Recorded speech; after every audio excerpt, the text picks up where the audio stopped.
Muay Thai sporto populiarinimas Vilniaus moterų tarpe.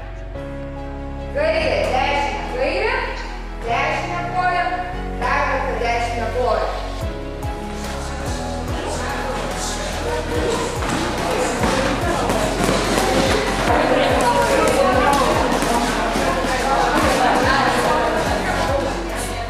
Esame laimingi turėdami galimybę pristatyti Muay Thai. Nuostabų ir aktyvų sportą, kuris tampa vis populiaresnis visame pasaulyje. Mūsų tikslas – išpopuliarinti šį kovos meną ir suteikti galimybę moteriams Vilniuje ne tik išmokti naujų įgūdžių, bet ir stiprinti fizinę bei psichologinę sveikatą. Šis projektas ne tik skatina moteris atrasti savo vidinę stiprybę, bet ir padeda joms jaustis užtikrintomis ir pasiruošusiomis visiems gyvenimo iššūkiams.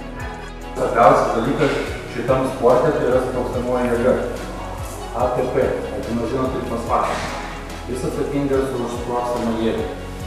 Jeigu sportuojat bent 2 kartus į savaitę, tą kiekį dvigubinti. Kaip pastatyti organizmą, kad sekančią dieną vėl galėtumėt sportuoti. Net yra įrodymų, kad pensijinio amžiaus jau po menopauzės moteris, kurios pradeda sportuoti, jų ir kaulų tankis į gerąją pasikeičia. Nors buvo manoma, kad jau kaulų tankio, kaip ir smegenų ten plastiškumo nepagerinsi. Viską dar galima pagerinti. Ir aš pradėsiu nuo kairės rankos. Tai kairė, dešinė.